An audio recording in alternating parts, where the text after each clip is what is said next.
As you know, when we study plays, the most important part isn't necessarily finding out the plot, but enjoying it as it goes. So, I will be explaining the plot and the character summary of Twelfth Night, so you do not have to fret over it as we read it in class. The story starts out with two twins named Viola and Sebastian, or Sebastian. Yes, it looks like Viola. Nope, it is pronounced Viola. They are on a ship together.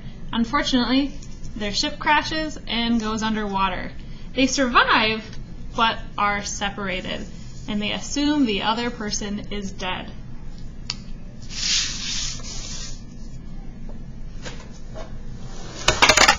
Sebastian is rescued by a man named Antonio. They hang out for a while.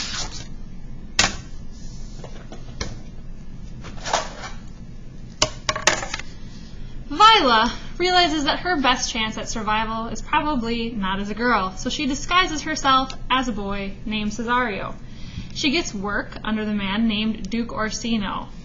He assumes that Cesario is indeed a boy.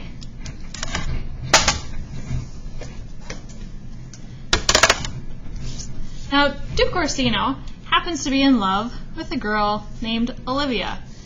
Olivia, unfortunately, is in mourning. That's her mourning veil. Her brother has died, and she has sworn never to marry or be interested in anyone forever.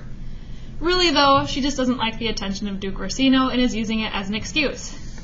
Duke Orsino then decides, I'll send Viola, my little new employee and messenger, over to woo Olivia for me. As you can guess, Duke Orsino really isn't that in love with Olivia. He's more in love with the idea of being in love, since he doesn't even go himself to talk to Olivia, but sends Viola to him, Cesario. Now, Cesario goes and does his duty, and in the meantime, Olivia really likes Cesario, and she falls in love with him, not knowing that it's actually a girl. Working underneath Duke Orsino, Viola falls in love with him. We can see where this gets interesting. Now, to understand Olivia's household a little more, she has quite a few people either living with her or working for her. Sir Toby is her uncle. Sir Andrew is a doofus that Sir Toby likes hanging out with. Sir Toby is fat and normally drunk. Sir Andrew goes along with that and often pays for it. Sir Toby is hoping that Sir Andrew will marry Olivia, and then they can all hang out for forever, and all his stuff will be paid for. Mariah, looks like Maria, but it's Mariah, is a servant of Olivia. Malvolio is her head servant.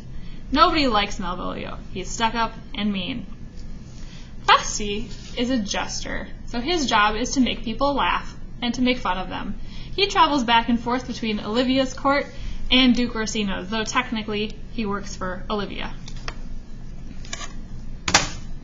Since Malvolio is so mean and unpleasant to be around, Mariah, Sir Toby, Fusty, and Sir Andrew are all pretty upset with him, and they decide to prank him.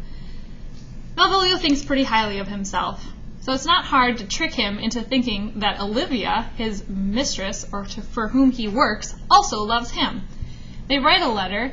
Mariah copies Olivia's handwriting and makes it look like it's from her, so that Malvolio thinks that Olivia loves him too. He then acts very inappropriately towards Olivia, and she puts it into their hands to look after him, at which point they decide to lock him in a cellar and make him think he's crazy. Meanwhile,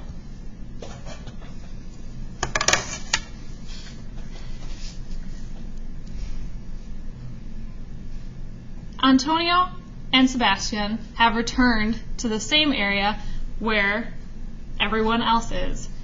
However, Antonio has told Sebastian that he should not be seen there because him and Duke Orsino have not been on the best of terms, and he will likely get arrested as soon as he is seen. Now, it is pretty obvious that Olivia is crazy for Cesario. All of Olivia's staff knows this. Sir Andrew sees this and thinks, what am I going to do? I don't stand a chance. I should leave.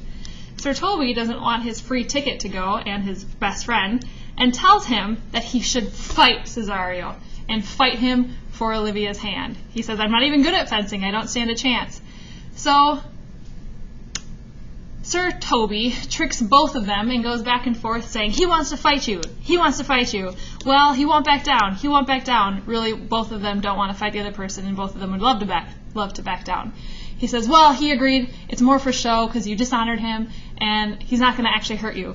So they agree to have a duel that Sir Toby put up just for fun and kicks because he has nothing else to do, even though neither one of them wants to fight or hurt each other.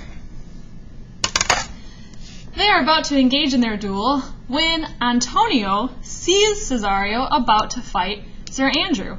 He has no idea what's going on, but he thinks that Cesario is actually Sebastian, the man with whom he's been traveling this whole time, because of course they're twins, and when she dresses up like a boy, she looks like her brother. So he says, I will fight on his behalf. So he fights on behalf of Cesario, who has no idea what's happening, and now Sir Andrew, who thought this was going to be like a pretend match, is actually possibly fighting for his life. Sir Toby then steps in because he does feel bad that Sir Andrew might die and takes over. And Orsino spots and recognizes Antonio and has all his men arrest him. Antonio says to Cesario, help me. Why don't you help me? Stand up for me. Cesario says, I don't know who you are or what you've done, like what you're doing, but thank you.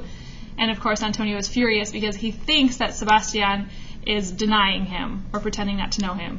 He doesn't realize it's a different person. Meanwhile, the real Sebastian is over here being wooed by Olivia, who thinks it's Cesario. She says, my love, let's get married. He has no idea what she's talking about, but hey, she's pretty, so he goes along with it, and they get married. A little while later, Sebastian is walking along, and Sir Andrew finds him and says, hey you, and slaps him, because, according to him, they just had a duel a few moments ago. Sebastian doesn't know what he's talking about, but he beats the crap out of him.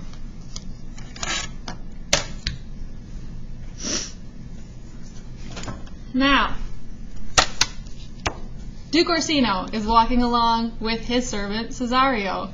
Olivia comes along saying, it's my husband! He, of course, denies it. Orsino is furious because he says, you are supposed to be helping me woo her, not getting her to woo you and marrying her. And he says, I promise it wasn't me. She says, yes, it is. We just got married. The priest can even vouch for it. Meanwhile, Sir Toby and Sir Andrew rush in saying, Cesario just beat the crap out of Sir Andrew. And they're like, wait, Cesario's already here? And then enters Sebastian. And the pieces start to come together. Oh, there's two of them. Oh, Antonio sees, the person I battled for wasn't actually Sebastian. Oh my goodness, I married a stranger. Oh, that was a different person. And they all put the pieces together. Somehow out of this, though, everyone's okay with it.